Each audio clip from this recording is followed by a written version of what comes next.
लोगों ने उस गाड़ी को पकड़ा, उनके ऊपर कौन सी धाराओं में केस दर्ज किया, जरा सारंगी मैडम बताएंगी? जिन लोगों ने कुकर्म किया उनको तो सस्पेंड करके और घर छोड़ दिया, और जिन लोगों ने उस कुकर्म को पकड़ा उनको जेल की सलाखों के पीछे डाल दिया। ऐसी क्या नौबत थी? कोई बटन दबाओ कमल की पर्ची निकलती है। पर्यवेक्षक जो हैं वो बीजेपी के लोगों के होटल में बैठे मिलते हैं। आज ईवीएम जो है वो बारिश हो रही थी इसलिए वो बीजेपी के कैंडिडेट में जा रही थी।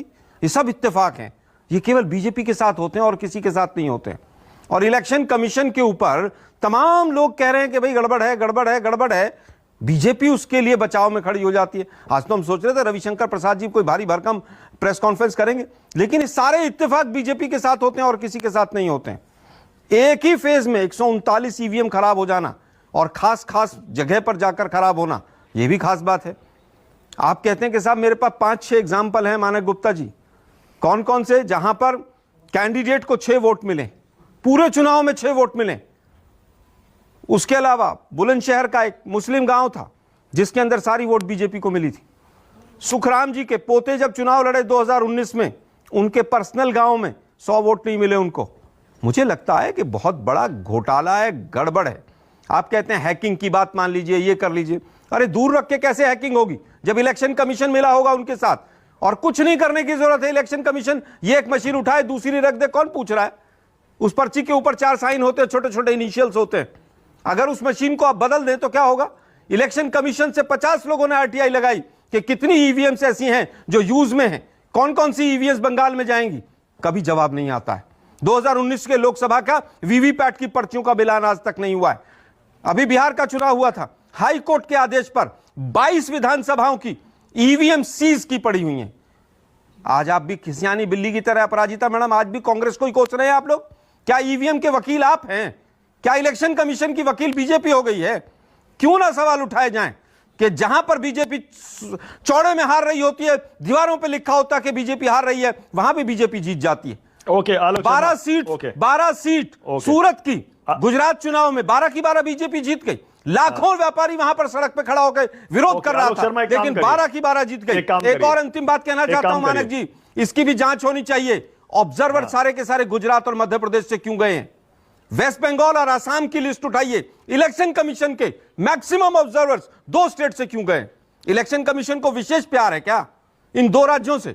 बाकी राज्यों से क्यों नहीं ऑब्जर्वर जाते हैं? क्योंकि काम करिए आलोक शर्मा, होती है बीजेपी। आलोक शर्मा,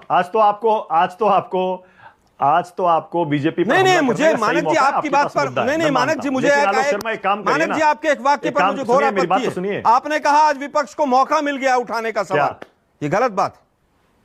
आज बहुत से एंकर्स की नानी मर रही होगी, लेकिन आप तो सही है ना।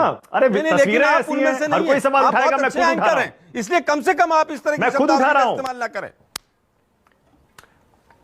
अरे मेरी बात तो सुनिए, मैं कह रहा हूं मैं खुद सवाल उठा रहा हूं। आज तो सबको मौका मिल गया, उसमें विपक्ष भी शामिल है। मेरा सवाल दूसरा है आलोक शर्मा, मैं ये कह रहा हूं एक काम करिए, फिर आप एक स्टैंड लीजिए और ये बताइए अब इसमें क्या होना चाहिए।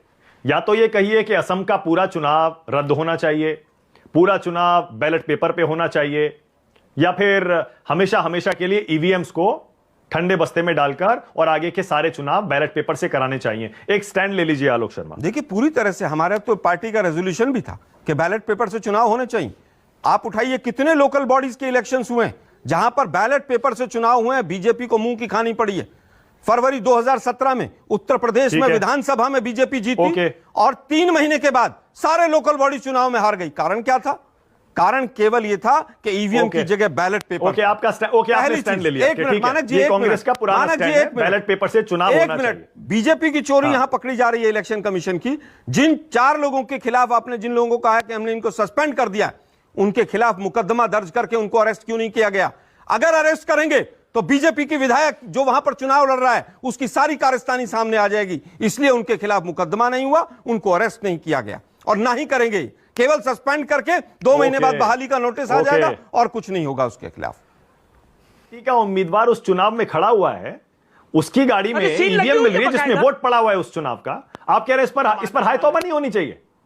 क्या बात कर रहे हैं वाजपेयी जी? मानक अभी उसके, अरे टोटल सर्कमस्टांसेस देखोगे ना, टोटल हालात देखोगे। बारिश हो रही है, गाड़ी खराब हो गई, कोई गाड़ी पीछे से आ रही है, उसमें कोई झंडा थोड़ी लगा बीजेपी का। उन्होंने हेल्प लेने के, लिफ्ट लेते हो नहीं लेते? आपके अरे गाड़ी झंडा खराब लगाया होगी, नहीं लगाया, इलेक्शन मेरी कमीशन खराब के होगी, अधिकारियों को क्या ट्रेनिंग नहीं दी जाती है? मोहम्मद अमीन साहब से मैं यही पूछने वाला था अभी। मैं अभी मोहम्मद अमीन साहब से वाजपेयी जी यही पूछ रहा था। एक पूरा ट्रांसपोर्ट प्रोटोकॉल होता है, वो अभी जवाब, अधिकारियों को कैसे ईवीएम को स्ट्रांग रूम तक पहुंचाना होता है। प्रोटोकॉल होता है। अरे भाई, अगर मान लो बारिश हो रही, क्या करेंगे बताइए? आप बताइए। बीजेपी के कैंडिडेट की गाड़ी में रख के चला गया, वो सिक्योरिटी गार्ड कौन था उसका नाम सामने नहीं आया अभी तक। बिना सिक्योरिटी गार्ड के ईवीएम जा रही थी बीजेपी के। अरे भाई आप बताइए ना। नहीं मालूम उसको। मानक जी 5 इंसिडेंसेस हैं, एक नहीं है।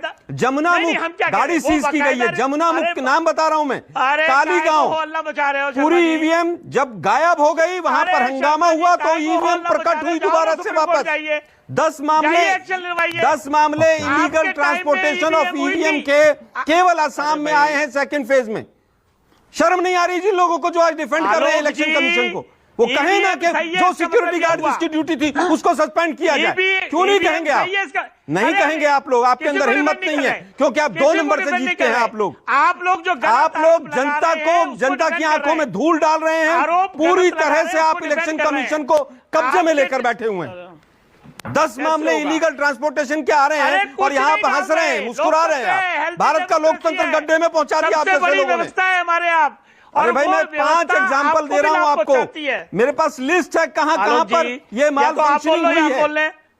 5 जगह पर हुई है। आप एक